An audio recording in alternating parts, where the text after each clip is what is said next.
Make sure you don't knock that off, though. Remember sometimes Yes. you, yeah. Our theme today is the relation of the inquiry that we propose here to the dominant character of moral philosophy in the academy. And we hope to learn from the criticism of that dominant approach something that may be useful to our ambition here. We're going to proceed today by a method different from last week's method. We're going to break up this exploration into small steps. I'm going to begin each step, and then Cornell will engage. We'll have an ongoing conversation between us, the two of us, for the initial part of the class. And in the later part of the class, we'll then open it up to general discussion. As you know, professors are experts in shrinking. And the characteristic form of shrinking in moral theory is the adoption of a view that could be called meta-ethics. The dominant subject, especially recently in the Anglo-American world, is not the conduct of life, the topic that we propose to address. It is rather the definition of a method that would specify our obligations to one another. A universalistic and legalistic moralism that represents the moral life as a kind of book of accounts in which the objective is to reach the end blameless. And later on in today's conversation, we're going to attempt to characterize in greater detail this point of view. Now, what I just call meta-ethics, a higher order set of ideas in search of a method that specifies our obligations to one another, is not the sole object of ethical theory in this dominant academic tradition. It is combined with another element, which is practical or applied ethics, especially in the form of moral casuistry. And the dominant message is that the interesting dilemmas presented in moral casuistry are basically insoluble by light of reason. There's 6 people in the boat can only stay afloat with 5. Who should be thrown overboard? Of course, the conception of what constitutes a recalcitrant dilemma is sometimes surprising. I remember a very prominent moral philosopher who once gave me what was supposed to be an example of such a dilemma. He said, "The house is burning down. Who do you save? The great painting or your grandmother?" Cornell.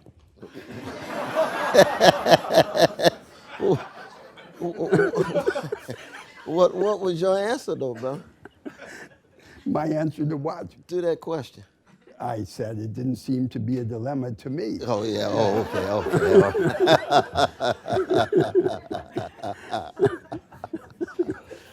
No, that's fascinating. No, I think part of the challenge here is that anytime you're dealing with discourses within the academy, you look at the academy as an institutional site that's shaped by a whole host of other forces and powers. So if we were to go back to, let's say, the 1700s, where you had the authority of the church, the authority of the nation, the authority of the empire, then you would find institutions of higher learning oftentimes uncritical of certain kind of church formulation. That's why, for example, Thomas Hume, David Hume or John Stuart Mill could not go to Oxford. You had to follow through the 39 various allegiances to the church. So much of your intellectual activity is going to go on outside of that church. Similarly so in terms of the ways in which nationalist ideologies, imperial ideologies, patriarchal ideologies, and other kinds of ideologies will remain unquestioned. So the shrinking that Brother Roberto is talking about is a shrinking from a robust Socratic conversation that's concerned about a quest for truth as opposed to certain taboo issues or issues pushed to the margin, and then prevailing paradigms and frameworks viewed as those subject matters worthy to be engaged.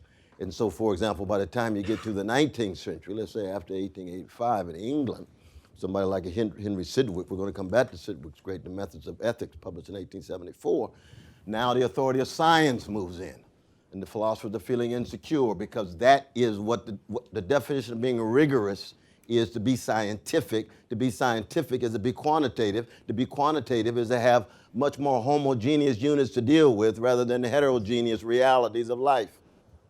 So conduct of life, that's too vague, that's opaque. Let's leave that for the religious folk. Let's leave that for the novelists and the poets. We are now philosophers. But philosophers means what? Scientific ones, rigorous ones, the clever ones, the sharp ones, the smartest ones. And so the forces of professionalization, specialization begin to set in, and you end up with a shrinking. Anytime you go from wrestling with conduct of life and all of its messiness to various narrow frameworks and theories that keep track of something like desires that can be maximized or happiness that can be measured. It's a very different way of engaging, let alone a different kind of subject matter. And so as we proceed step by step, we want to keep in mind the various ways in which what we're trying to do in this class is, for the most part, very, very different. I mean, Emerson Hall has courses on the meaning of life and so forth and so on. So I don't want to just engage in a homogeneous indictment. I just want to engage in a more specific indictment of those particular courses themselves that inherit an unquestionable authority of science, of quantitative analysis, that don't want to deal with the relation of their subject matter to the operations of power in the nation state, in the empire, as it relates to patriarchy and white supremacy. It's no accident, for example, that in most philosophy departments to this very day, you'd get no course on empire at all. If a Martian were to come down and look in philosophy departments, they would think empires don't exist because there's no subject matter that philosophers are engaging. Just recently, they're dealing with patriarchy and white supremacy. Just very, very recently, you see. And we have, or class struggles, which is something that is hard to get. They had some examples earlier on, but I'm just giving you an example of what Professor Unger means by the shrinking that takes place. And this is not a personal attack on any of our teachers, because we love them in all of their narrow rigor. And we learn from them in their narrow rigor. You all, I hope, learned something from Parfit. Parfit's got a magnificent mind, but you'll see in the end how existentially impoverished it is when you look at what really matters. How politically impoverished it is in terms of what really matters, living in the latter part of the 20th century, early part of the 21st century. And if this is what really matters, we in a world of trouble, given all the catastrophes that are very concrete and very real out there, you see. So in this view of the meta-ethics, there are supposed to be three main schools, intellectual options. And each of them is associated somewhat inappropriately with a great philosopher of the past. So the first position is the utilitarian position, and it is associated especially with Bentham. The second is the so-called deontological position, and it is associated with Kant. And the third is the contractarian or social contract position, and it is associated with Rousseau in the past and with contemporary political and moral philosophers like John Rawls. Each of these positions, as interpreted in the meta-ethic, is organized around a method that specifies our obligations to one another. For the utilitarian or consequentialist position, it is the felicific calculus, the calculus of the way to obtain the greatest happiness for the greatest number. For the Kantian, it is the categorical imperative, what you could will to be a universal order for everyone and not just an accommodation to yourself. And the third is the method of social contract. What arrangements would you choose under a veil of ignorance that would make you indifferent to any particular interests that you have by virtue of enjoying a particular position in society or having a particular personal constitution? Now, just a few words about each of these positions, simply to anticipate the later argument about what they have in common. So first, the utilitarian position, the Benthamite one, the felicific calculus. The greatest happiness for the greatest number. Well, there is an initial ambiguity. Is it the perspective of the agent deciding what to do in relation to other people? Or is it the perspective of society as a whole? If it is the perspective of the agent, it might be interpreted as an invitation to the practice of a radical altruism, subordinating your own interests to the interests of the others. But Bentham himself never made such a proposal, and we know from our ordinary experience that such a radical altruism can have perverse consequences for the self as well as for society. Bentham himself was interested in love and in the reconciliation of our moral imagination with our natural sensibility and appetites. One of his least read and most interesting books is called Not Paul but Jesus. It was published under a pseudonym, and it is an attack on the dominant Orthodox interpretations of Christianity, arguing in anticipation of Nietzsche that asceticism should form no part of the Christian faith, and that our moral progress depends on a reconciliation with our natures, including our natural appetites.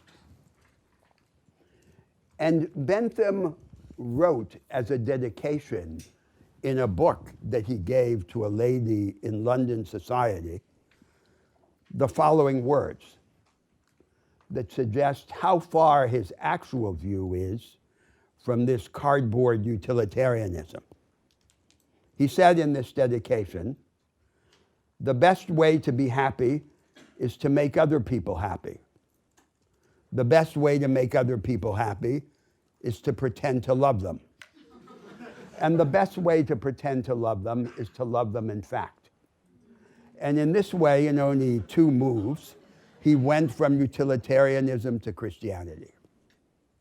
So that's the real Bentham. Now, the other side, the other interpretation is it's not about the agent, it's about society. A society must be the agent. But in order to interpret the utilitarian method as a method of social choice rather than simply of individual direction, we have to pass from what's called ac-utilitarianism to what's labeled rule utilitarianism. It can't be a decision moment by moment and act by act or policy by policy of what promotes the greatest happiness of the greatest number, because that would be chaos. It would be the constant subversion of every collective order by a series of conjectural anticipations of their consequences. And we know that in the real world, the effects of any initiative can be obscure, paradoxical, and surprising. So there must be an order. And it is the order as a whole, the system of rules and of policies, rather than any particular rule or policy in isolation, that must be then subject to this consequentialist judgment of what promotes the greatest happiness. And of course, then we have the confusion about how we are to understand the concept of happiness. In the history of Western philosophy, there have been two main families of ideas about happiness. In one family, and we'll encounter an example in Schopenhauer, as in the philosophy of ancient India, happiness is the privation of suffering or pain, to escape from the turmoil of the will. But in another conception, which can already be found in Aristotle, and has in a way become predominant in the history of philosophy, happiness is not simply the negation of pain or suffering. Happiness is fullness of activity and of being, and is therefore compatible with contradiction and suffering, but represents an ascent to a higher state of being, in which we derive happiness on this interpretation from being in possession of ourselves and having a large range of activity, expression, and fulfillment. Now, the second position, the deontological or Kantian position.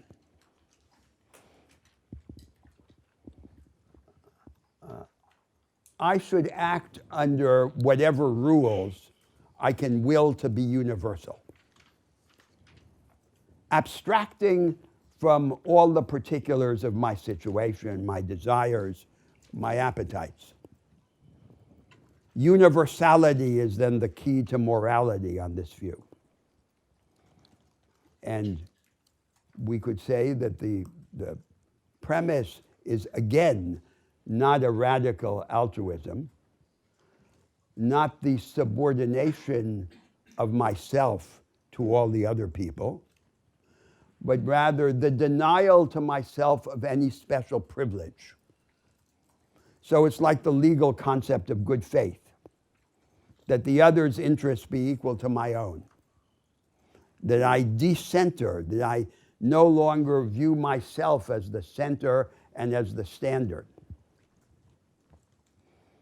But in this Kantian conception, in its narrowest formulation, no normative weight or authority attaches to my particular desires and aspirations.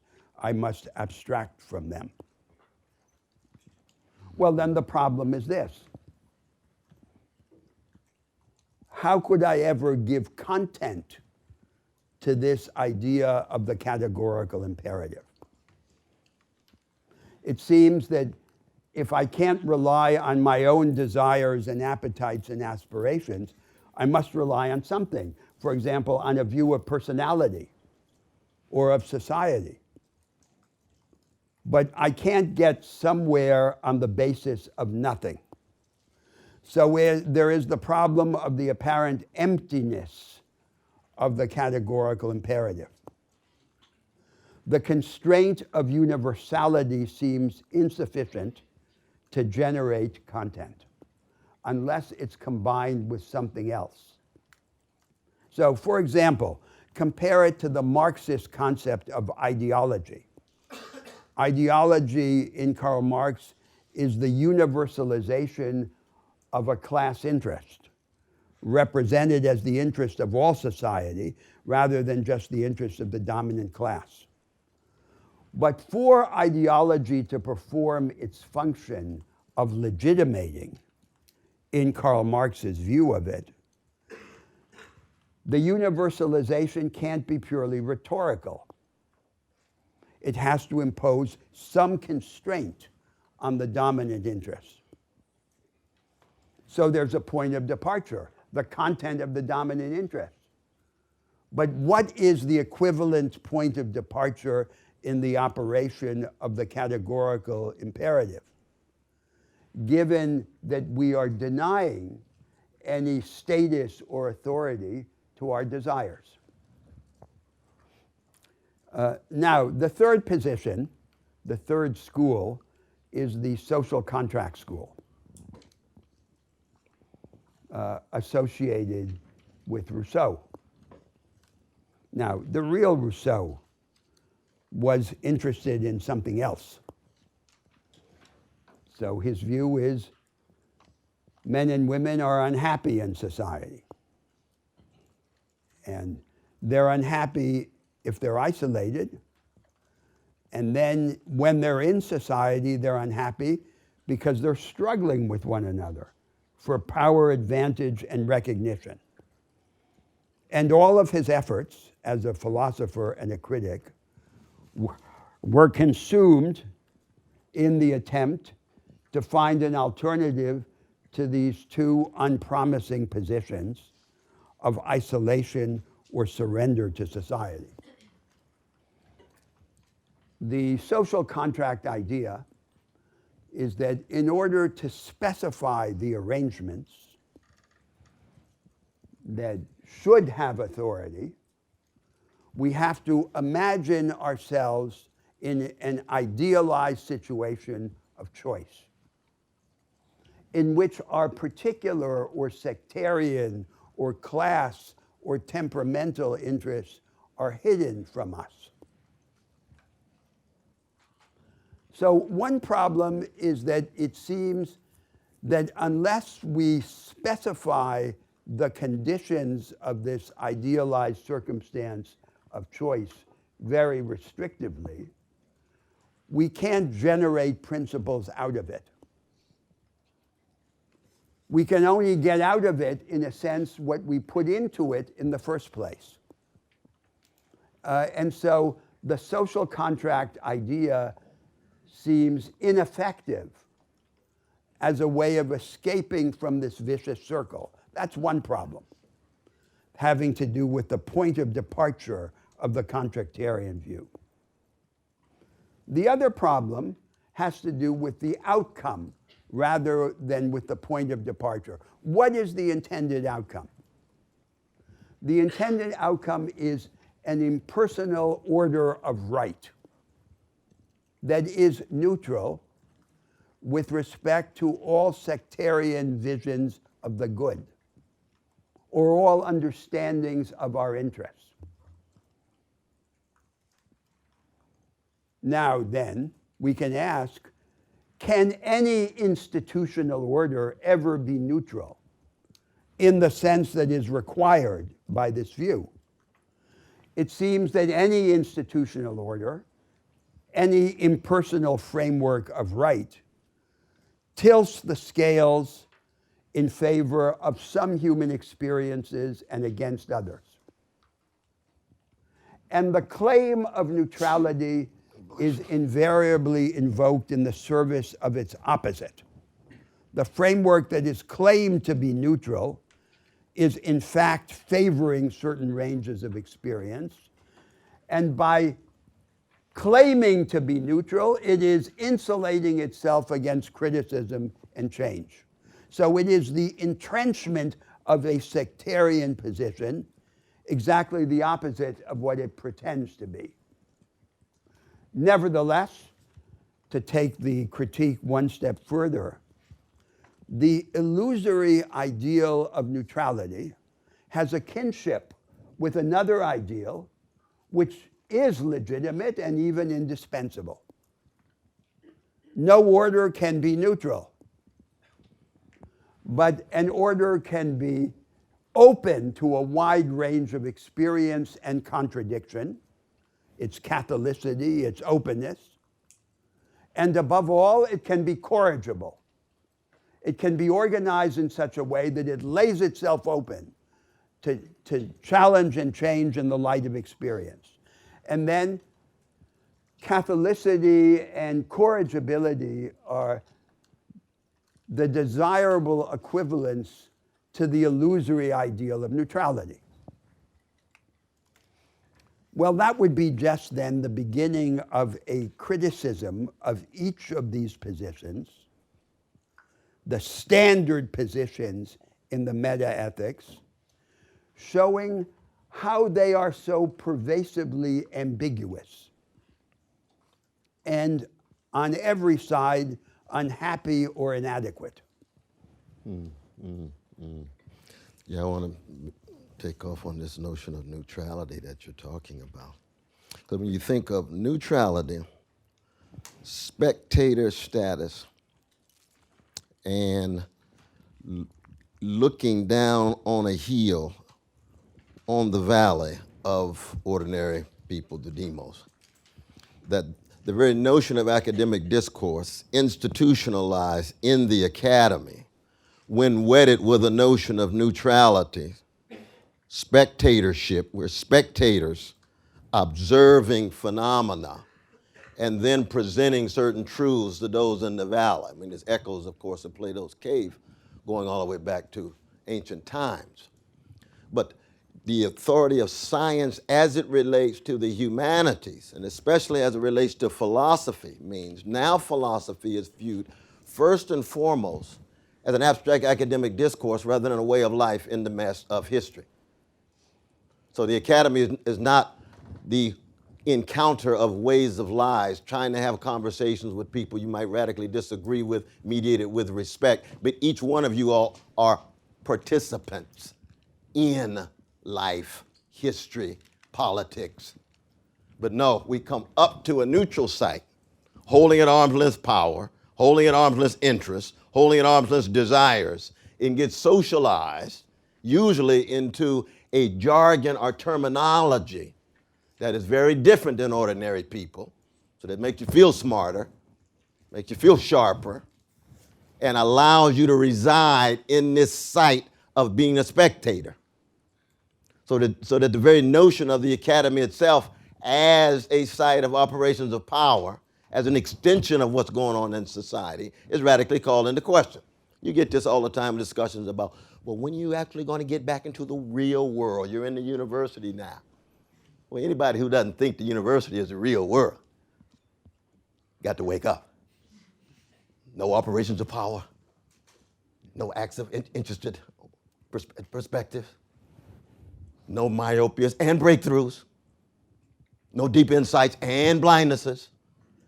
So that from the very ways in which the academy emerges from the authority of the churches tied to nation empire and patriarchy and white supremacy in the United States and in most of the West is downplayed. That's why you don't even have a history of the academy, the genealogy of the academy in the academy. You look around and see all these different statues. Who are these people? Who was Charles Eliot? He says let's tell a story about Charles. Who was James Conant? Who was Neil Rudenstein? All of these towering figures who were visionary leaders relative to their time in the very institution that we inhabit, and then we look at philosophy as this particular moment in the disciplinary division of knowledge at this moment in the neoliberal university. And it has a history. American studies didn't always exist. It was radical, it was subversive. We can tell stories about all these different disciplines in that way. They all have genealogical origins, and they all have historical beginnings in that way. Now, what we want to keep in mind, though, is that if we look at philosophy and moral discourse as ways of life tied to traditions, antecedent practices, so you can get a deeply conservative towering figure like Edmund Burke that says, all this talk about Kantianism and consequentialism and social contractarianism is simply a way of trying to undermine my conception of tradition. He's right. Because he's tied to authority of religion. He's tied to authority of platoons and communities. He's tied to the authority of that which came before the secular breakthrough that unleashes Kant. But who was Kant? He was a lapsed Lutheran. He's not talking about happiness. He says virtue versus happiness. He's a secularized version of Lutheranism. So even his critique of the church is not the church in abstract. It's a critique of the Lutheran church in his relation to pietistic movements in the Lutheran church. Who was Hegel? A lapsed Lutheran. Who was Nietzsche? Lapsed Lutheran. Karl Marx, Jewish in origin, grew up in the Catholic region of Germany, but grew up as a Lutheran. So we had to be historically specific in terms of their enactment of Socratic energy and critical reflection as it relates to particular historical moments that are always already tied to certain practices in place, individually, structurally, institutionally, and operations of power. Not just political power, not just economic power, cultural power, psychic power, and so forth. Now this is very complicated, but it's so important because it's the only ways in which we can begin to see both the breakthroughs as well as the shortcomings. Well, what would be the breakthroughs of utilitarianism? Well, they're talking about ways in which the demos, the maximization of the pleasure of the greatest number, has weight. That's not a welcoming notion to elites of the day. That's why Bentham was viewed as a radical. Now we look back on Jeremy and we say, radical 19th century style. You got a long way to go to catch up. Those are critiques of capitalism, the critiques of imperialism, critiques of so and so. But it was a challenge. That's why utilitarians were pushed outside of Oxford and Cambridge of the day. They had to take over the Westminster Reviews and take over other various ways in which they could communicate. They were trashed by the academy. Same would be true with Nietzsche after 10 years in the academy. Hegel's different issue. He's got a sense of history, but he's willing to adjust his critiques to the Prussian elites of the day and so forth.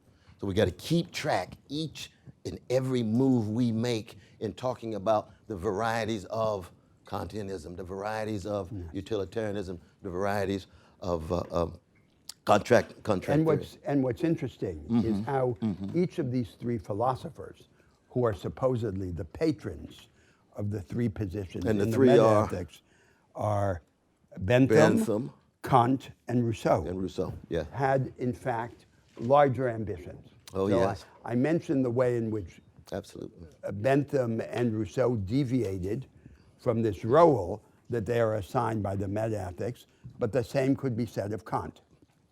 So Kant understood that obligation, duty, was not enough, that we have to be able to forgive ourselves and to hope for happiness, for the encounter of duty with happiness. And so there are, in his philosophy, three questions. One is, what can I know? The second is, what should I do? And the third is, what can I hope for? The object of his third critique, the critique of judgment. And the conditions under which this machine of legalistic moralism can encounter who we really are. And all of this is excluded in the meta-ethics with its single-minded focus on obligation. Now that then brings me to the third step of our conversation, which is to understand what these three positions in the meta-ethics have in common. The utilitarian or Benthamite, the deontological or Kantian, and the contractarian view.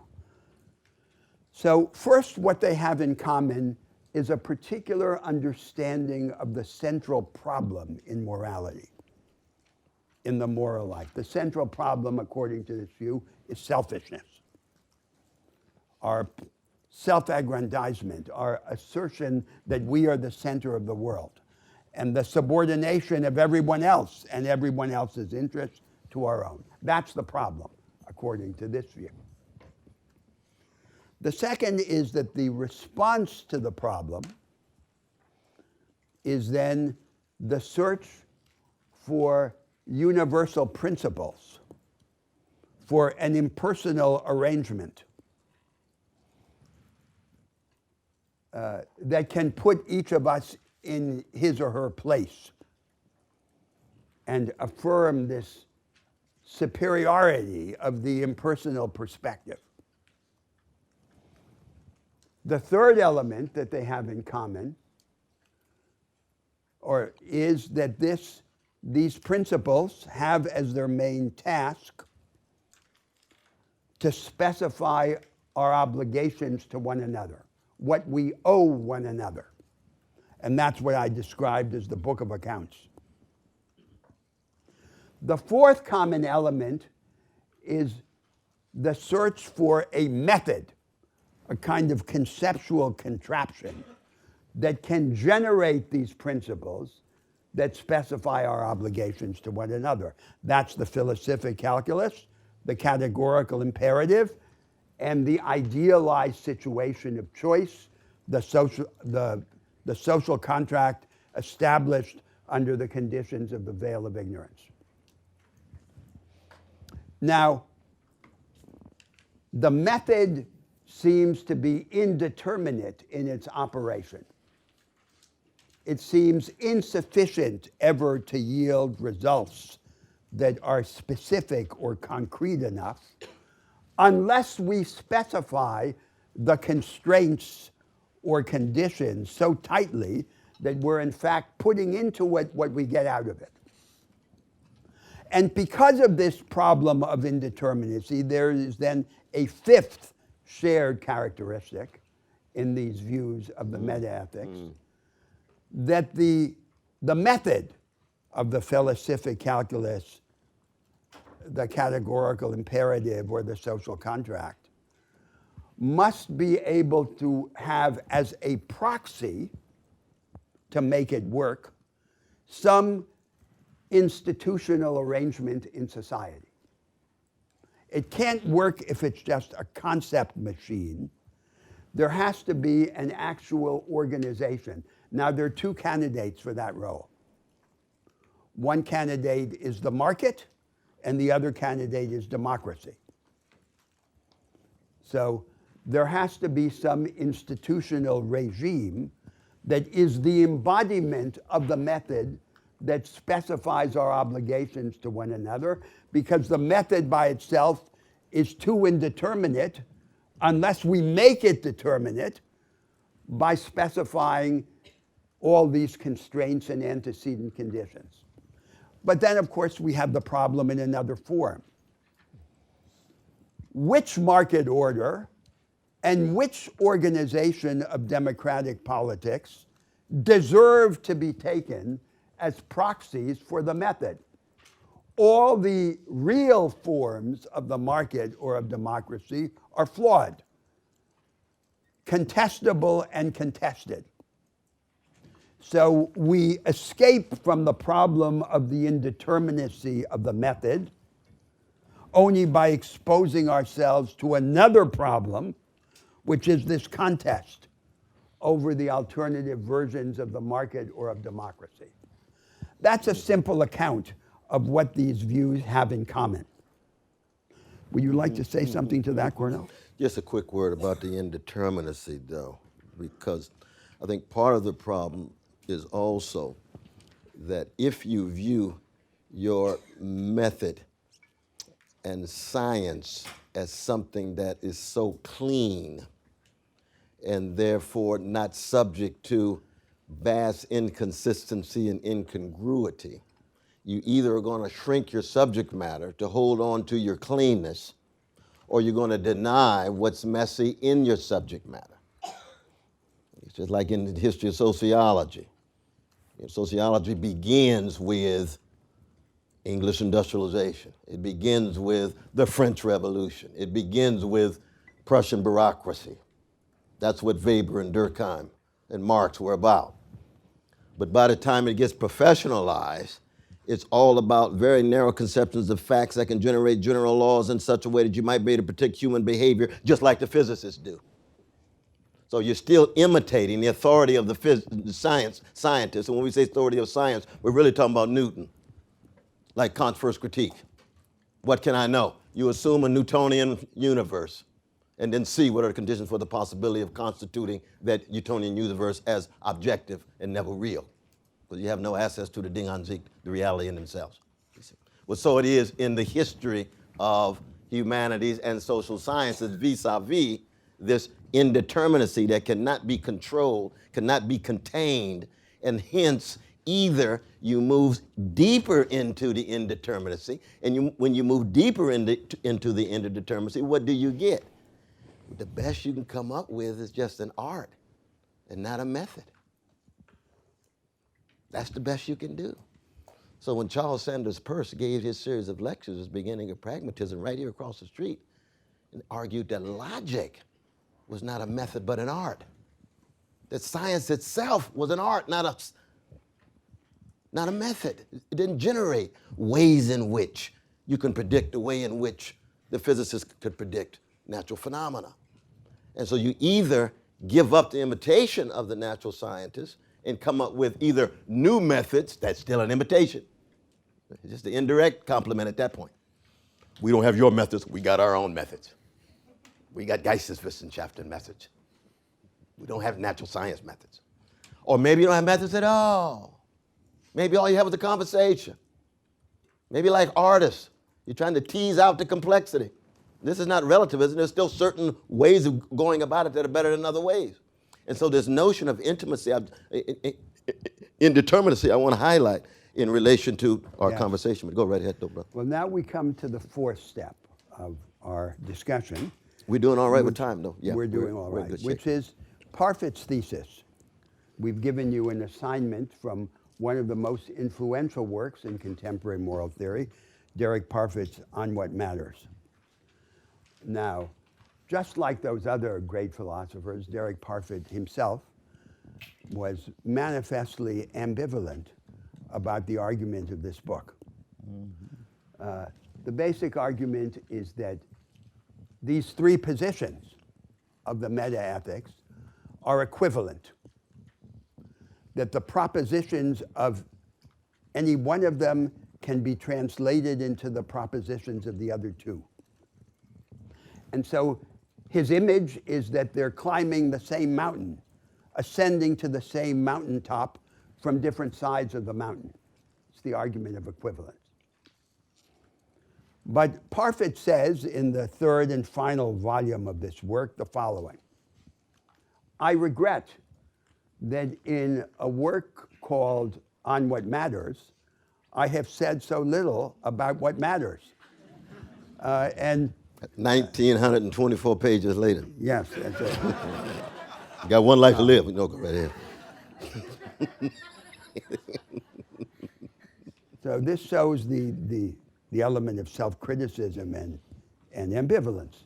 Now, this interpretation that the three positions must be true because they are equivalent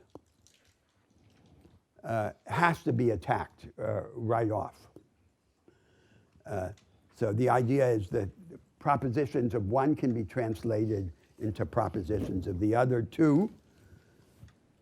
Therefore, if all the schools of moral theory are saying the same thing in different words, they must have their hands on the truth.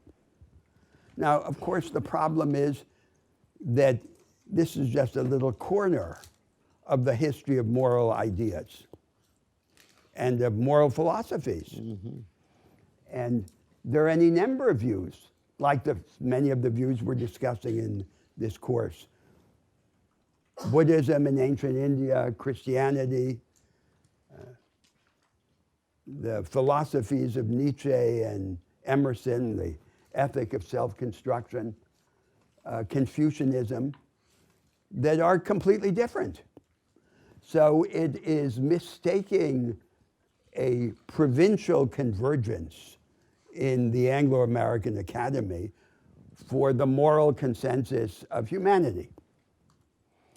So we can't take this provincial and local and recent equivalence as somehow proof of the truth of the propositions.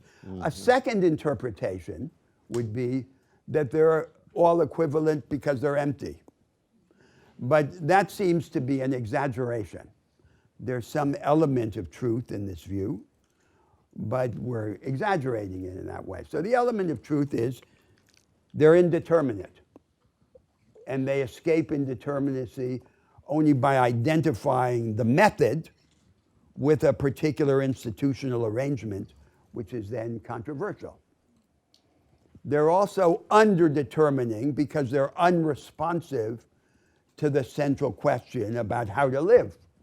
What they specify are obligations that at best are constraints on our vision of how to live, but not the content. So then we come to the third view, the third interpretation of the equivalence, which is that they are equivalent not because they're true, and also not because they're empty, but because they represent a very particular point of view in the history of moral ideas, this universalistic and legalistic qualified altruism, this idea of ethics as reciprocal obligation that I described before when I suggested the common elements of the three positions. That's the meaning of the equivalence. And then it invites us to begin a criticism of this particular view. So, and the criticism begins in the notion first that it's a drastic reduction of our moral conceptions to a view of reciprocal obligations, of duties, saying nothing about the conduct of life other than the imposition of these constraints. And second, that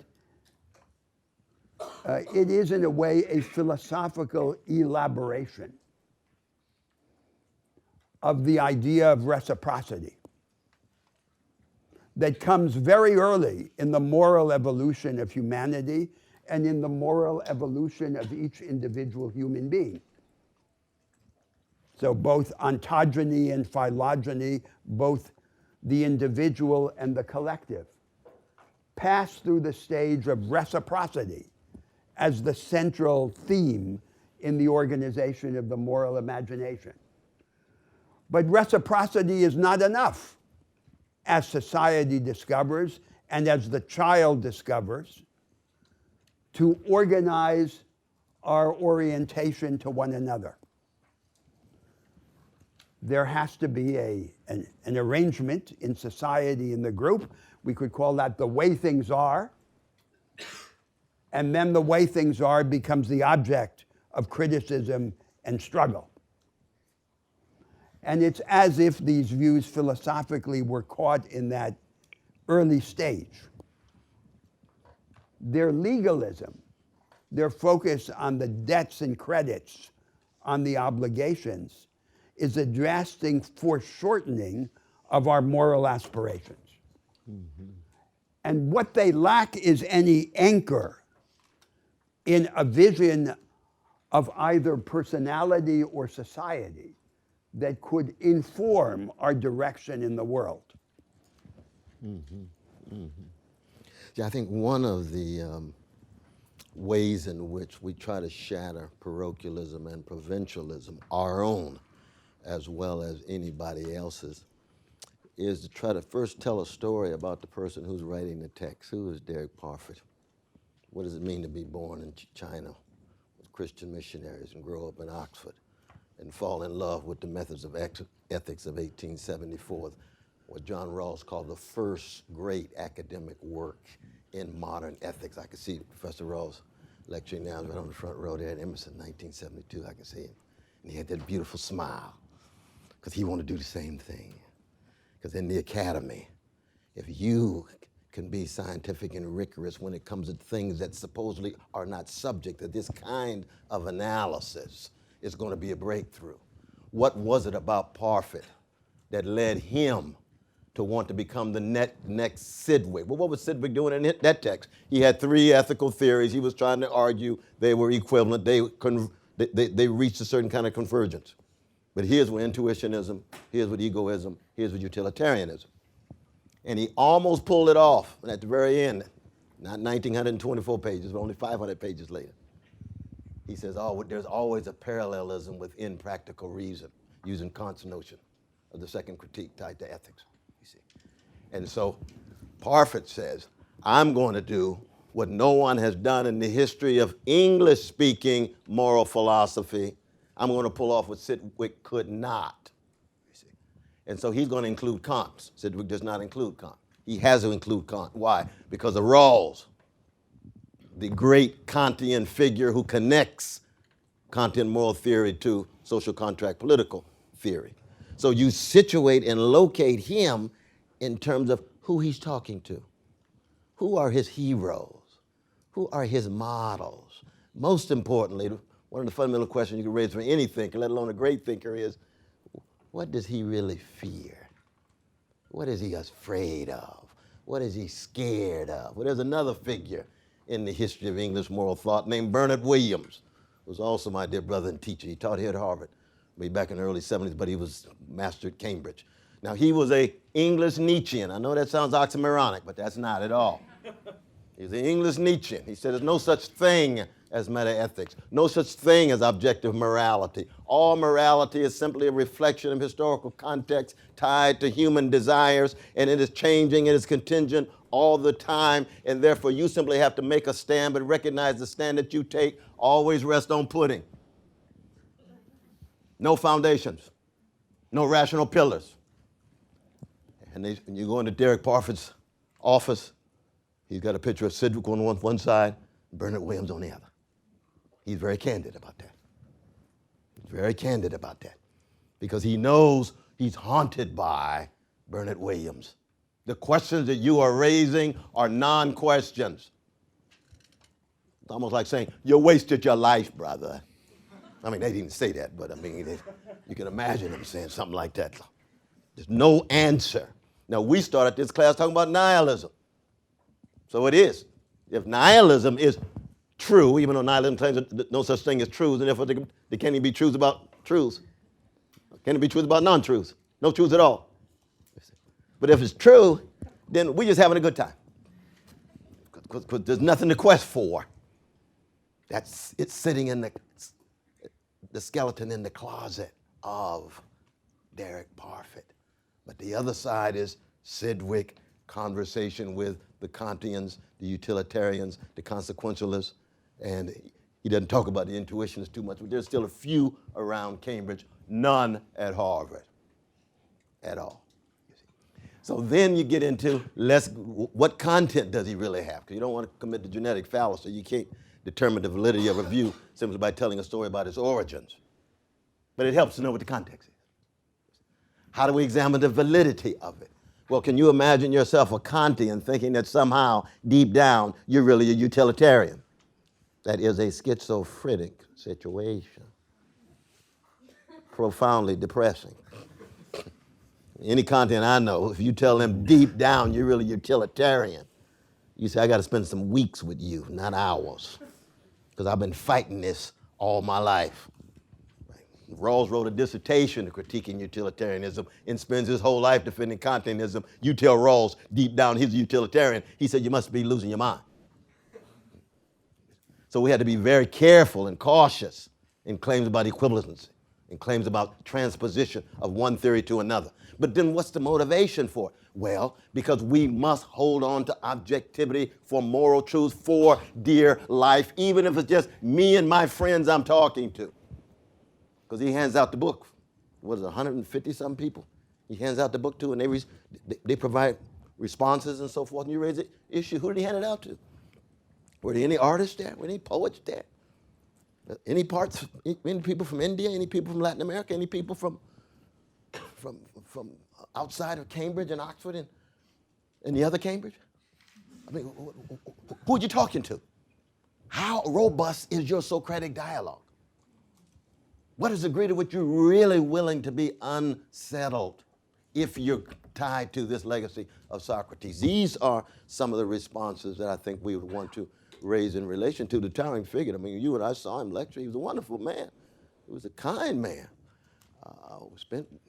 Spent some wonderful hours with him. But the level of professional parochialism never occurs to the dialogue that he inhabits. Now then comes the fifth step in this conversation, before suggesting a contrast to these views, which is then a bridge to our later arguments in the course. It's to consider the historical background, not in the history of ideas, but in the history of actual social and moral experience, from which this shared view of the three meta-ethical positions arises. Again, it's not in the spirit of viewing the understanding of the origins as a discrediting of the views, but it helps us understand their character and their limitations. So first, this legalistic qualified altruism, this morality of reciprocal obligation, has a religious background. The religious background is a privatized Christianity, associated in particular with the middle period in the history of Protestantism. All three of those philosophers were Protestant, including Rousseau. And so in this version of Christianity, there's a direct relation between the individual believer and God, the divine, recognition of the priesthood of all believers, but religion is privatized. In the internal conscience, the sublime as a whole is privatized, cabined inside of the individual. That's one side. And on the other side, religion is considered primarily a matter of faith and feeling of radical dependence on God beyond reason. And this idea of religion then opens up a space for something outside in secular discourse that would be the secular counterpart in the language of reason to this privatized Christianity. And in a sense, that's what this meta-ethical view is. It is the translation of this moment in the history of religious consciousness, especially of Christianity, into a philosophy, into a moral philosophy. Now, second, it has an economic background. The economic background is the version of the market economy, of the market order that emerged in the history of early modern Europe, and that was manifest in the structure of classical private law, the law of property and contract and association. So remember what the basic paradigm is in this law of contract, the law of the early modern period. It's the bilateral executory promise, a fully articulated bargain between agents at arm's length for an exchange of performances in the future that exhausts itself completely in the instantaneous performance. And the corresponding idea of property is that all the component powers of property, which were disassembled in most periods of legal history and vested in different kinds of right holders, are put together in the same right, the unified property right, and vested in the same right holder, the owner. And there is a bright line, a crystalline boundary between what you could do in the zone of property and what happens when you step outside the zone of property. When you're inside the zone of property, the other person's interests are of no account. But as soon as you step 1 millimeter outside that zone, then you become subject to the claims of the others. So it's as if you had these individuals who were the right holders, the little gods, in their separate domains, organized by the private law, and now comes the morality and discerns, stipulates what they owe to one another. That's the economic background. And now there is the political background. The political background is what you could describe as a proto-democratic liberalism, in which power is organized to define areas of freedom rather than to represent the rule of energized majorities. So the people are mostly asleep, and they awaken only in times of crisis. The popular influence is filtered out and constrained because it is dangerous.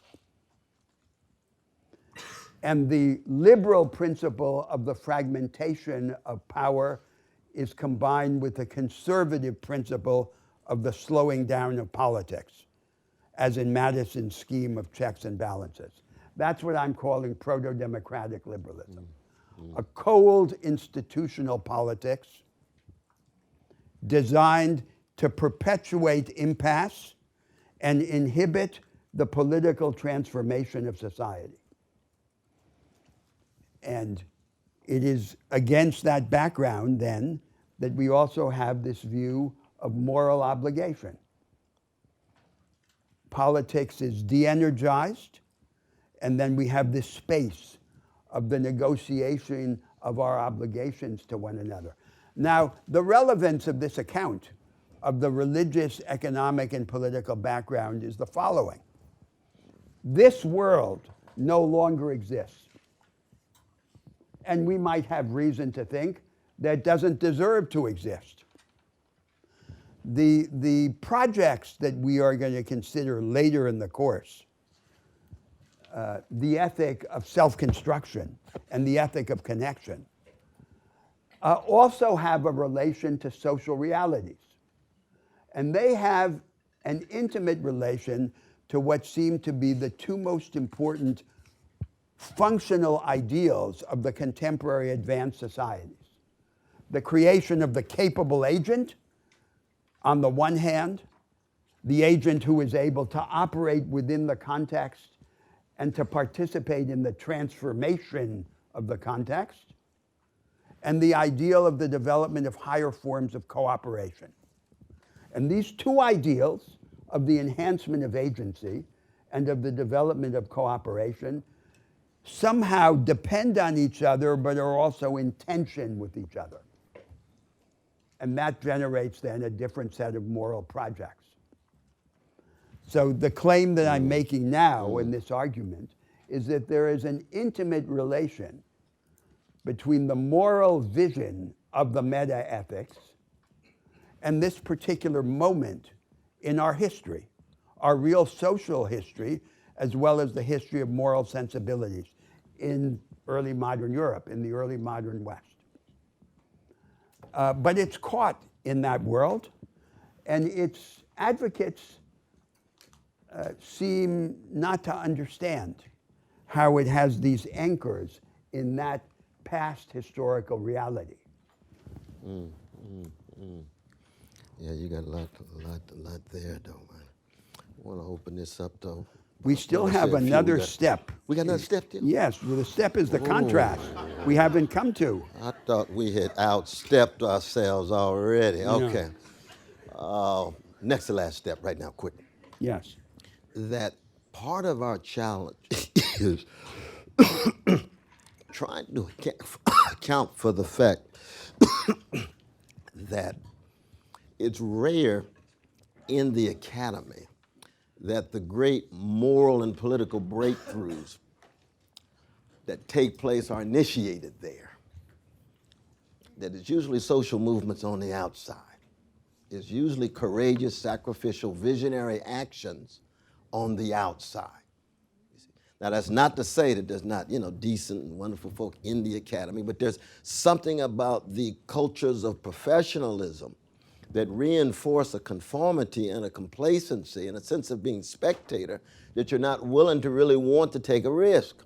So you might want to observe the phenomena of folk out there hitting the streets, going to jail, calling for fundamental change vis-a-vis nation, empire, gender, race, or whatever it is. You might want to be on the edges of it. You might want to be the first person to write about it.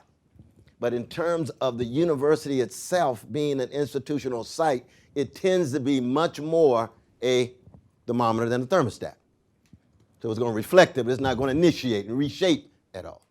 Now, when you talk about morality as a way of life, let alone religion as a way of life, your end and aim of life is to bear witness, not be an observer of somebody bearing witness.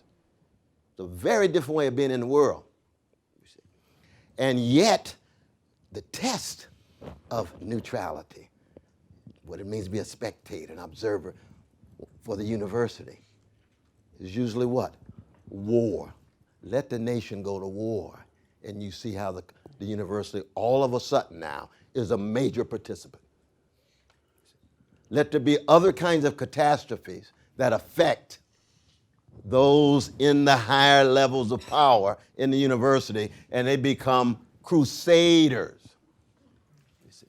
So that what that means then is, so when the catastrophe comes to the house of poor and working people and women and people of color, we are to be spectators. But when it comes to your house, you're going to be a participant in an intense way. And when you look at the history of the universities vis-a-vis war and the relation of dissenting voices, or the clash of empires, the Soviet Empire versus the American Empire, and why Paul Sweezy, the greatest economist of his day, is not just denied tenure but pushed out, or why Ray Ginger at Harvard Business Schools, remember the Communist Party, is given 2 days to leave with her family, leaving the state itself in the name of Harvard in service of the nation. Now, this is not Harvard per se. This is a particular moment of Harvard in which it decides, let's show our side. Or 1912, you all know the famous story of the strike at Lowell, when they allow all the Harvard students off and they say, defend your class, go crush the workers. And you got credit for it. Now, I'm not recommending even leftists get credit just by hitting the streets. You got to do your work and write your papers and so forth. But the point is, when the catastrophe is intimate, all of the talk about neutrality, being a spectator, being an observer, following a method, being objective, collapses. And you begin to see, well, wait a minute now. We need a conception of the moral life in which, lo and behold, certain notions of complacency and conformity as it relates to crisis and catastrophe for people across the board. Nation, yes, war is serious. You got to shift. Empire's collapsing, very much like this moment. Serious moment. It's a different moment than 12 years ago in terms of what's going on right now. You see, how does one engage? How does one think about it? How does one conceive of oneself? Those are moral, deeply ethical questions that are very different than what you get out of the dominant hegemonic discourses in the academy. And that's precisely what I want to speak to now in this last step of our conversation. Because implicit in this discussion up to now is a contrast between the formalism and legalism of this meta-ethics and some other approach to the problems of morality. And what I want to say now as the last step is to give an example of the agenda of that different approach. And in this way also to anticipate some of the arguments that we're going to have in succeeding weeks. And I'm going to be, of course, extremely summary in this statement because my only objective is to suggest what a fundamentally different approach to moral theory might look like. And I want to describe it from 2 points of departure. One point of departure is the self, and the other point of departure is society, and they converge. And we've already anticipated last week some of the elements of this alternative agenda. So first, the self. To ascend to a higher form of life, to come into the possession of ourselves, and live in time fully, not sleeping, not submissive to the script that is handed to us.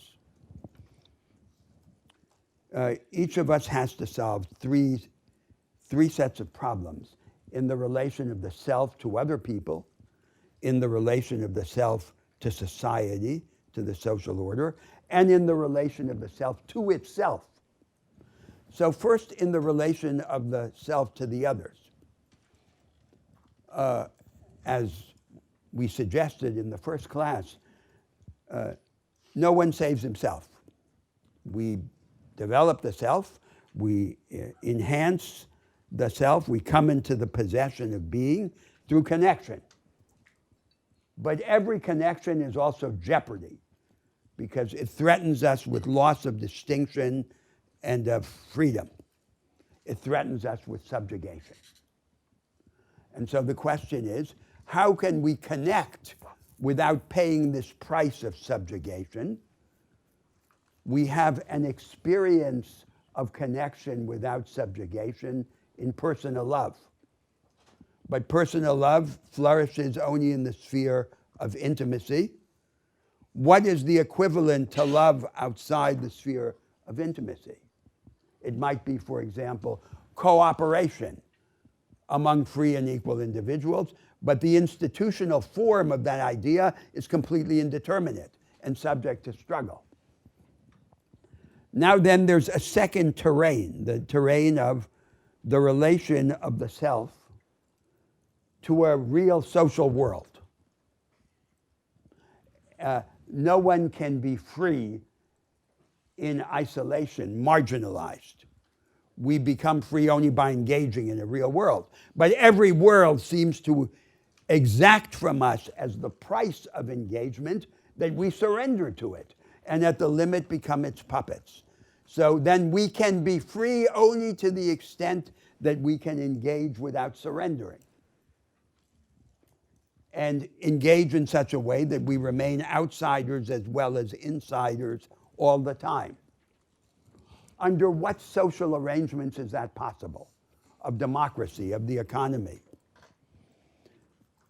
So that the established order is not entrenched against challenge and change, and allows us to be both insiders and outsiders.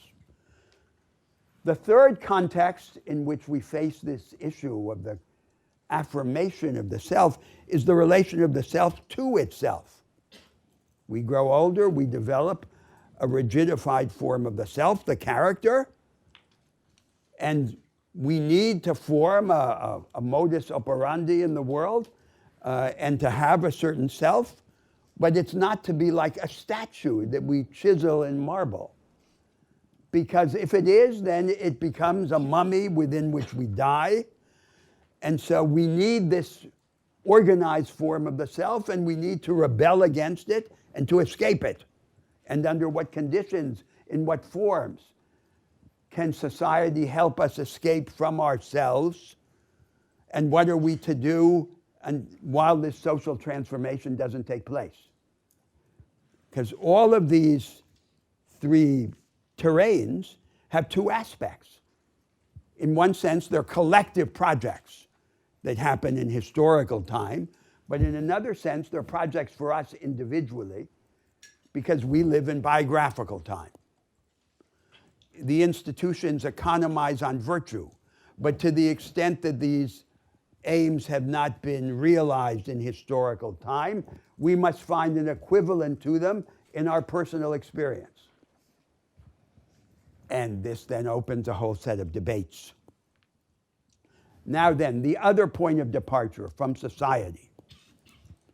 And let me use for this purpose the Hegelian concept of estrangement. Estrangement is not a feeling, it is an event. So the idea is that in these advanced societies, reciprocity, the main object of interest in the metaethics, is not enough. There must be an order, the way things are. But this order must then be subject to criticism and contest. And there are at least three characteristic ways in which this order fails us and requires us to rebel against it. The first has to do with the problem of domination, of subjugation. In these large societies, there has to be coordination. And coordination becomes the pretext and the opportunity for subjugation. So how can we organize the economic and political arrangements so that they minimize the extent to which the imperative of coordination generates the reality of subjugation? And only then can we hope to cease being estranged. The second problem has to do with disunion in the face of size, complication, and difference. So in these large, complicated societies, what unites us? And what unites us in the presence of difference, so that union not depend on sameness. And it seems that we can be united only to the extent that, being different, we do many things together, so that we create union rather than relying on antecedent union expressed as sameness. We create union across the boundaries of difference. We do that by doing many things together, but reinforced by the development of our imaginative empathy into the otherness of the others. And that's, for example, why we also engage in art and read literature, because it increases our ability to imagine the otherness of the others. Now, the third aspect of the ordeal of estrangement is the problem of freedom and coldness. So in the earlier societies, the characteristic form of every social relation was the combination in the same social relations of exchange, power, and allegiance or sentiment. It was the sentimentalizing of unequal exchange in the relation between patron and client, between man and woman, between boss and underling. And it is this formula that has been broken by liberalism and democracy. But now there's a problem. The problem is that when we become free, through the breaking of this recurrent formula of the sentimentalization of unequal exchange, we become cold. Talleyrand said, "Those who did not live before the revolution do not know the sweetness of life." Because this confusion of exchange, power, and allegiance was oppressive, but also sweet. These other societies that have resulted from the opening up are cold. And their situation is the situation that Schopenhauer, whom we're going to read, described as the circumstance of the porcupines. They shuffle back and forth in the cold night. When they come closer together, they prick one another with their spines, and then they stand further apart and they become cold, and they restlessly go back and forth in this uncomfortable middle distance in the night. This is the circumstance of coldness. So how are we to overcome the ordeal of coldness, which is yet another facet of our estrangement? And it seems that love, the primary antidote to coldness, is not enough in relations among strangers. It's not possible. So what's the equivalent? The equivalent, for example, might be imagination, which energizes all of our experiences. The mind has these two sides. In one side, it's like a machine. In another side, it has the capacity to combine everything with everything else and to transgress its own methods and presuppositions. That's what we call the imagination. And the imagination then brings vitality into the life of the mind because it carries the torch of perpetual transformation. And this is one way in which we might imagine that we could overcome coldness. So there you have a simple example of an agenda which pictures the problems of the moral life from the standpoint of the self or from the standpoint of society and our estrangement in it in a way that is radically different from the way proposed by the professorial metaethics. And it is something like this alternative agenda that we are going to try to pursue in the subsequent weeks of the course. I mean, another way of putting that for me is the difference between the science of morality versus the art of living. When the science of morality is concerned with neutrality and being a spectator and being rigorous and making sure you get your lucid arguments right and so forth. Whereas the art of living begins with examples, and it's quite ironic that you get that wonderful line in Kant's Critique of Pure Reason. It's a Wittgensteinian moment in that classical text when he talks about how, in fact, do you teach people how to apply a rule. I mean, you don't teach people how to apply a rule by giving them another rule, because it goes on in ad infinitum. And he says, in the end, it's examples. He says, examples are the go-kart of judgment. Well, in the art of living, it's the examples. So you don't want a moral professor or a professor of moral philosophy to come in and say, this is how, in fact, morality ought to proceed. You also want to see it enacted in their lives, like showing up at a jazz concert. I'm going to tell you exactly what it sounds like if I play. No, play the darn thing. I came to hear exemplification. Well, life is like that. It's not just a matter of the spectatorial view laying bare what the science is. It's the art of living so that you are going to fail, but you're trying to exemplify in some way the judgment that you're soliciting from the very people you're engaging in. That's one reason why religious traditions are still so very important when it comes to social movements. It's no accident that Brother Romney is standing by himself at the moment,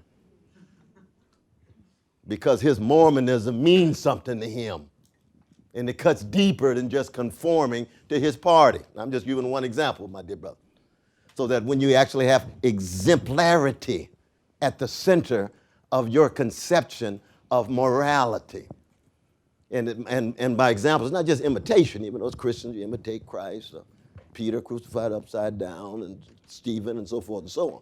But you're learning how, in fact, to become a participant in the world as an actor. And when you look at examples, John Dewey, in the academy, never of it.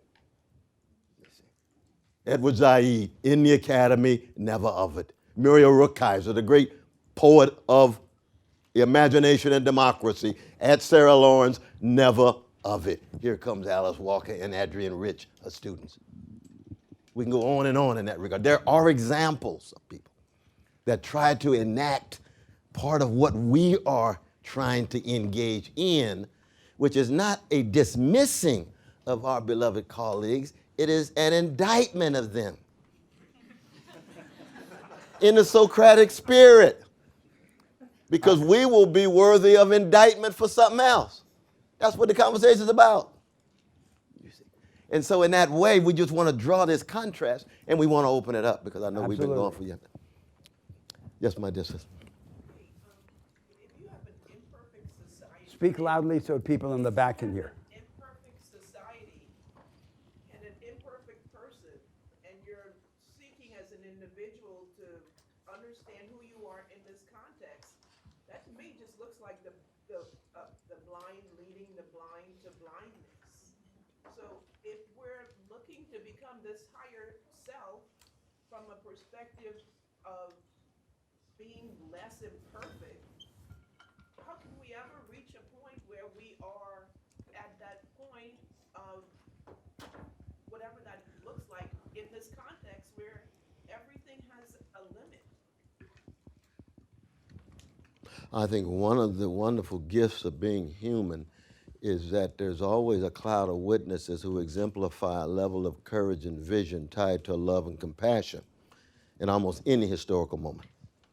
No matter how authoritarian, totalitarian, concentration camp, internment camp, Jim Crow, Jane Crow, slavery, whatever it is, there's some slice of the human family that are trying to exemplify something that's worth living and dying for. You see, and that's, no matter how imperfect any moment is, that's what we're looking for. So that part of the art of living is cultivating the powers of discernment that are connected to imagination, courage, and compassion. That's very difficult to do in a context of conformity and complacency and cowardliness. Because if those figures become the exemplars, you're going to lose your democracy. Because you have to have courage. You got to have imagination. You see. And the good news is that I just haven't read of any historical moment, maybe that's my own parochialism, in which there's not some folk who are trying to engage in Socratic critique, prophetic witness over against the narrow conformities of any historical moment, in the day of historical moment, you see. So don't get discouraged given all this imperfection. There's a particular angle of this problem that I think deserves emphasis, and that has to do with what I just described as the difference between biographical and historical time. So take those meta-ethical positions, the consequentialist, deontological, and social contract. One of the many strange things about them is that they all speak, although they all speak from the standpoint of a moral individualism or an individualistic morality, they all culminate in what is essentially a political program, a program for society. And even just now, in my account of an alternative agenda, many of the things that I said seem to require a reshaping of society. Now, here's the problem. The problem is that the reshaping of society does not take place on the dimension of our lives. It takes place in historical time. And we don't get to choose our position in history. So if we're born in a counter-revolutionary interlude in this revolutionary period in the history of humanity, that's our situation. We have to accept it as the point of departure. So all of these collective projects, whether the ones that I just described or the ones that are invoked in the meta-ethics, advance or retreat slowly in the dimension of history.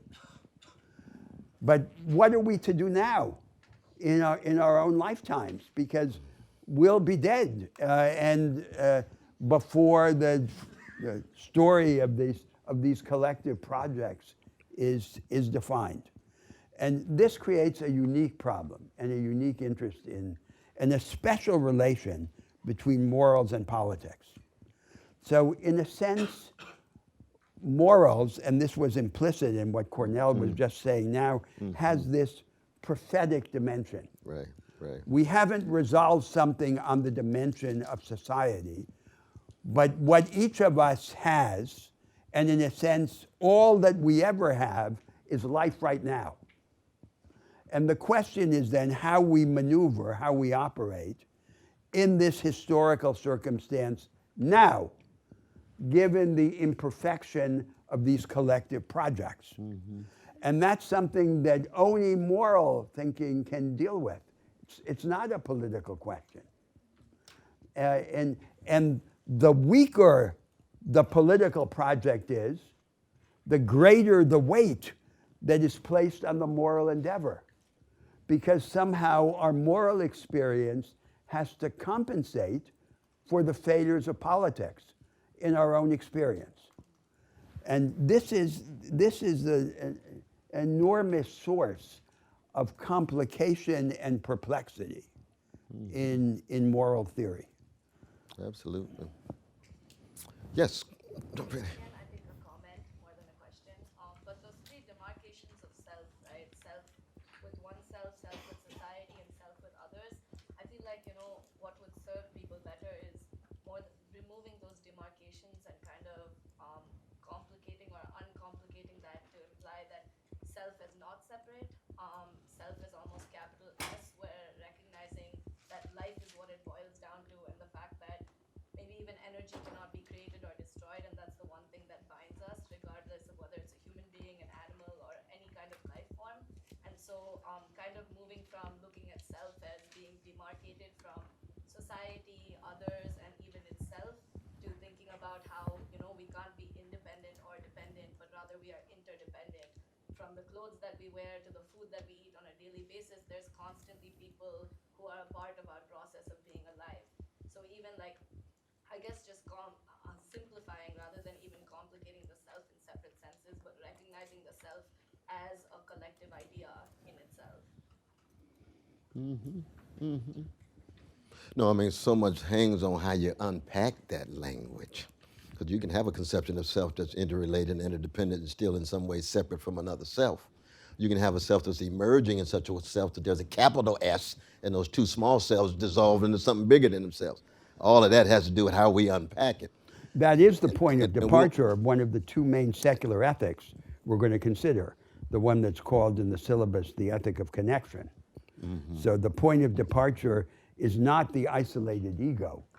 The point of departure is me, I, and you. And so it's the interpersonal.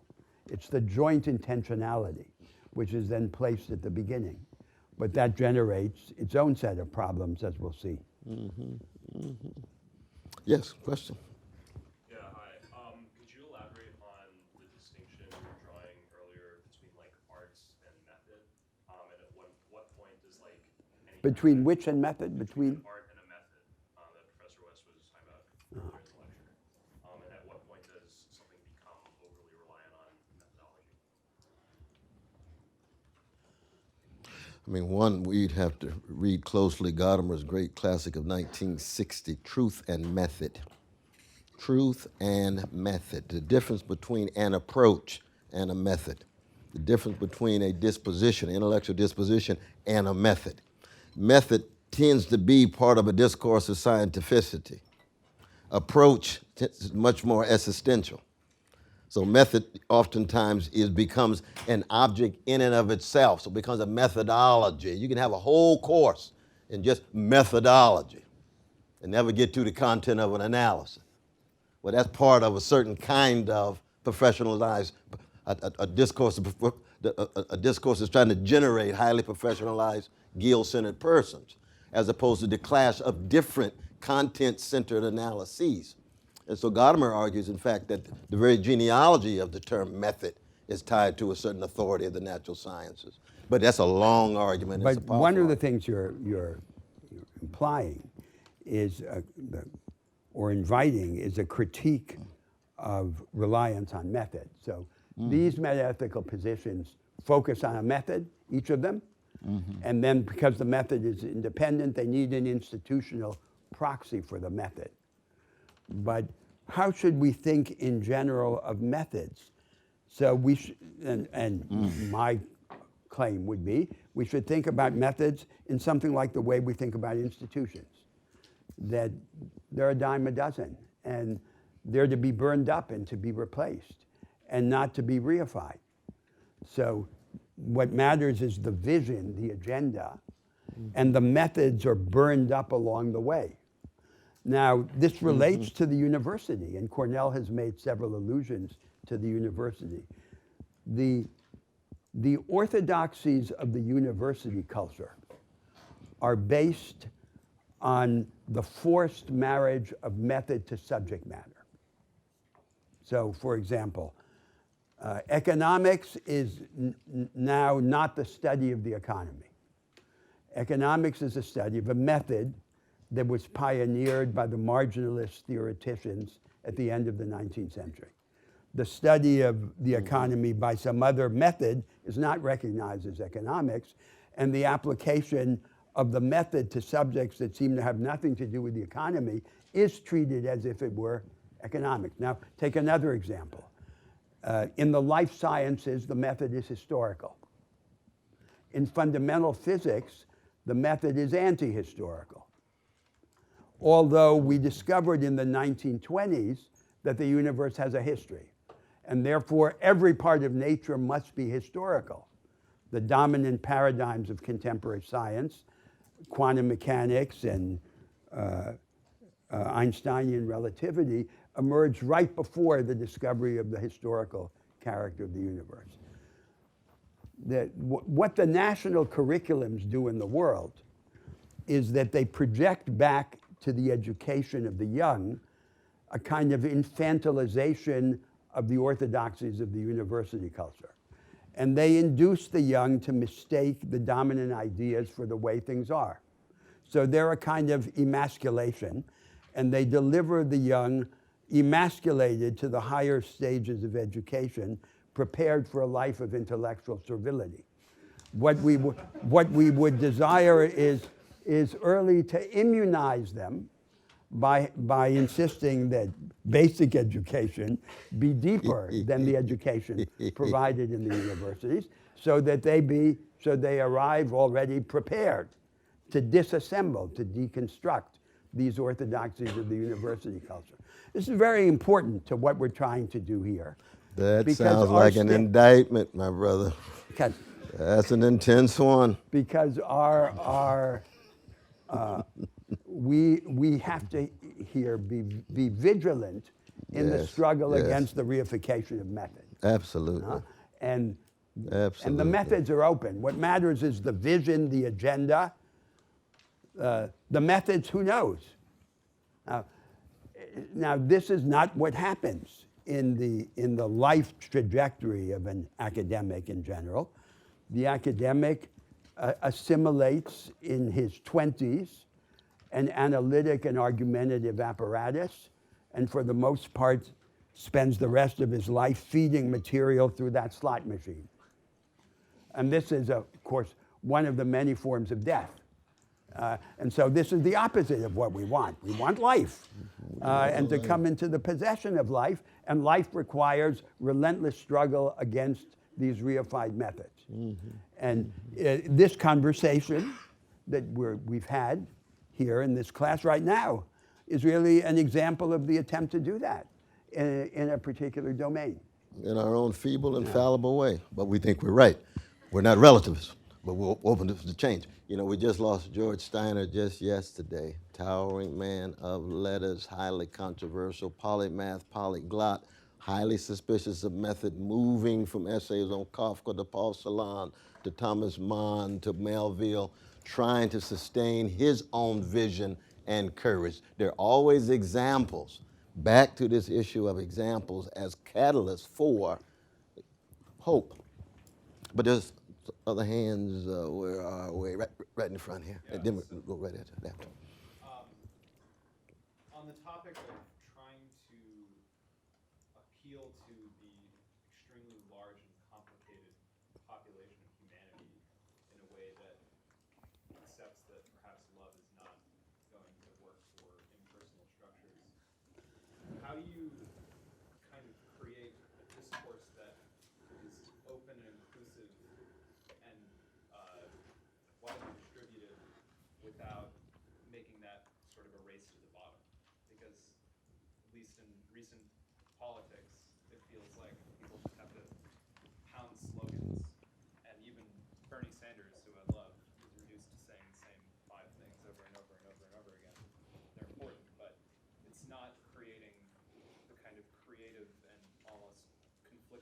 democratic discussion that you guys say is so important. I mean, political campaign in a decrepit electoral political system is not the ideal site for high quality Socratic dialogue. So you got a whole lot going on behind the scene, but then you got corporate media, a lot of things coming at you. But the point you make is a good one. That is to say, when we enter public space, everybody who enters public space didn't agree with you. Now there, it's got to be robust, intense, contentious, conflictual, but also respectful listening and learning from other folk. You see, so that we got to distinguish between a classroom, a social movement, political campaign, lawyers arguing in court. All these are different contexts where you try to manifest the kinds of features and values and virtues that we're talking about, but it's going to be relative to that context. But the fundamental problem is not the persuasion of other people, it's the persuasion of ourselves. It's not as if we had a clear political and moral vision, and the only problem was to make it appealing to other people. The problem is that we don't have it. So, and this is the pervasive characteristic of our experience. The narrator in Proust says, "We are friends with those whose ideas are at the same level of confusion as our own." And this is the principle of intellectual and political alliance and division. That's the problem. So the first imperative is the imperative of clarification, of clarity for ourselves. If only we could persuade ourselves, then the rest would come much more easily. Yes. I think we had this Okay. sister in the middle. And Yes. Okay. I wanted to stay with that. It felt like we were separating like method, like as a way of living, and then the art of living artfully. And what if the method by design was about imagination and creativity and a playfulness that allows people to have a certain amount of remove and like a deep appreciation for uniqueness and finding your voice. Like if that is the methodology, and that's really held not as a you do it exactly this way, but this is the river that we can find, then you could allow for both of those things rather than struggling against them, having them struggle with each other. No, I was just associating the creativity, the playfulness, the uniqueness, singularity, variety, complexity with artfulness. I wasn't giving method any access to that at all, whatsoever. When Einstein says it's about imagination, I don't have a methodology for going about how I think about things. You see, Sarah Vaughan doesn't have a methodology of how she sings in such a way that's so rare. Coltrane doesn't have a methodology of blowing his saxophone. He's got a discipline of creativity, a willingness to be vulnerable that goes into a making of something new and novel that's always predicated on something that's not new and novel, namely tradition. So I was actually juxtaposing it the way Gadamer does. And what you're saying is, let's allow method a little bit of access to the good stuff over here. I say, well, okay, if you're that tied to the word, I don't want to police the word too much. You got to really redefine how it's been used historically and so forth, because it usually is tied to scientific, very important, natural scientific breakthroughs that we all appreciate and so forth, but don't have the same kind of applicability when it comes to the human subject matter, that's all. But it was... My question was more in relation to time, and where would you place youth and the time of being young, and how important would that time be if you think about humans being more inclined to just conform? I forget, one of you mentioned by the time you get to your 20s or past your 20s, you're kind of not really down for anything, so like...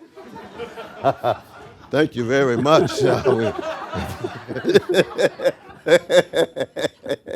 I hear what you're saying. I hear what you're saying, brother. Tupac's lying, but we love him. Go right ahead. But I hear what you're saying, yeah. So I don't know, like where, because this is such a meta topic, where I'm thinking about human time, and the time that you're young is the time that you're more likely to think of a different way.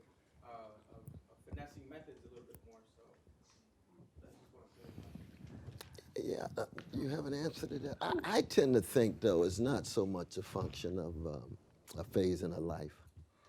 I think it's no accident that Plato, for example, has a prohibition in the Republic against exposing any of the citizens to the terrors of death and grief and loss of loved ones. Because those are the moments where people are more likely to be willing to try something new.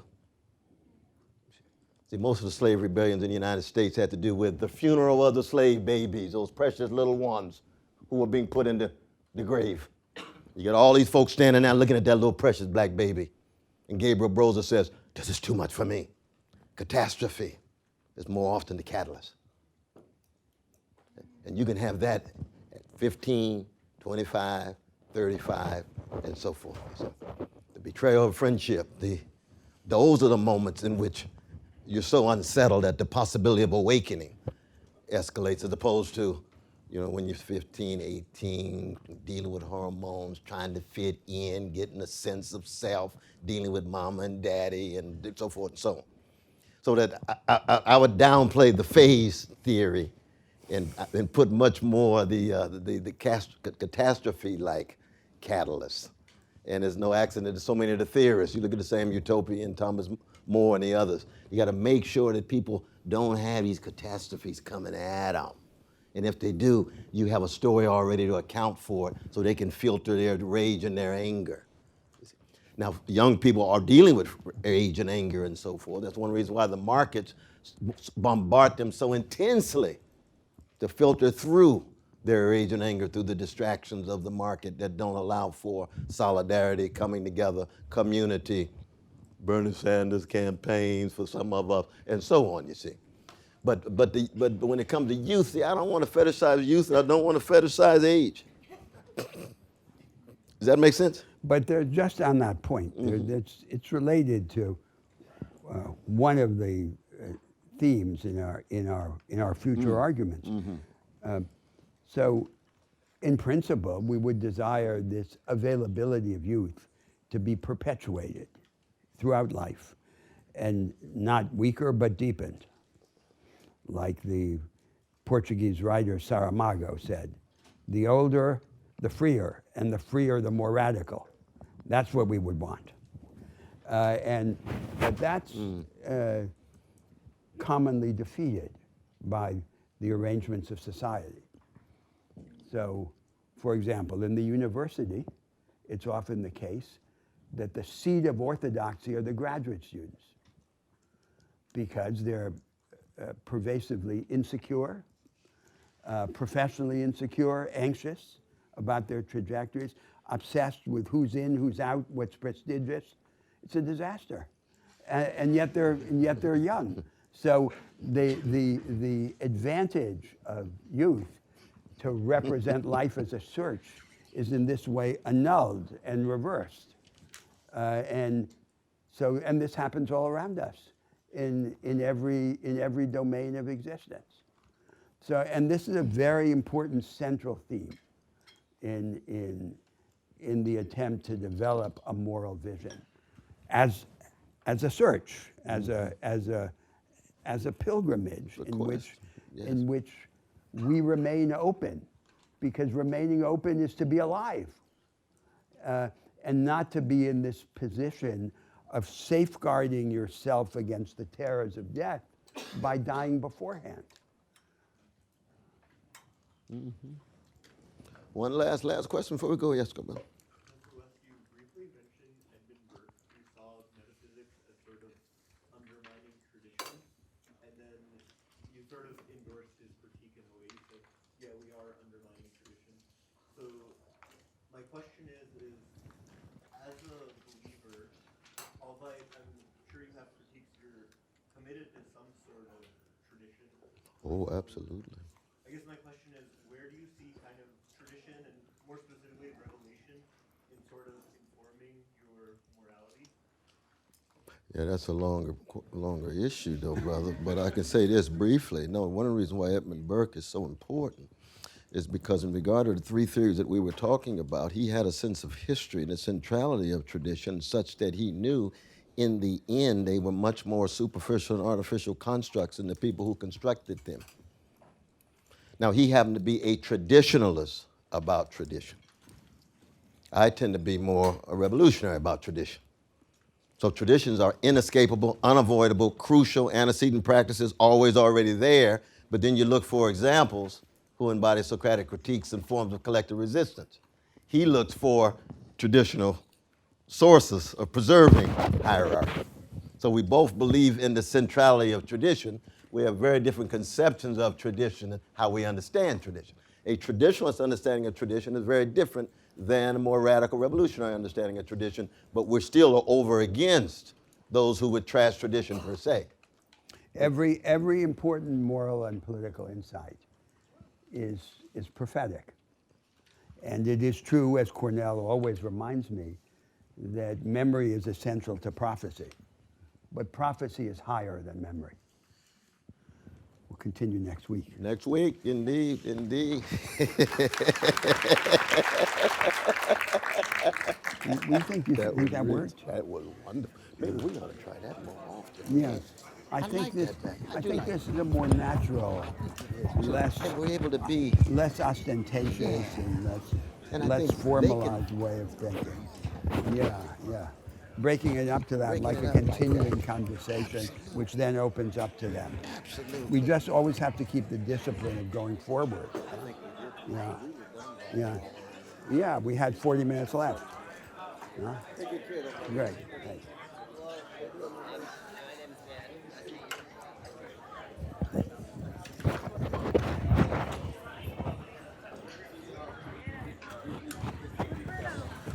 Do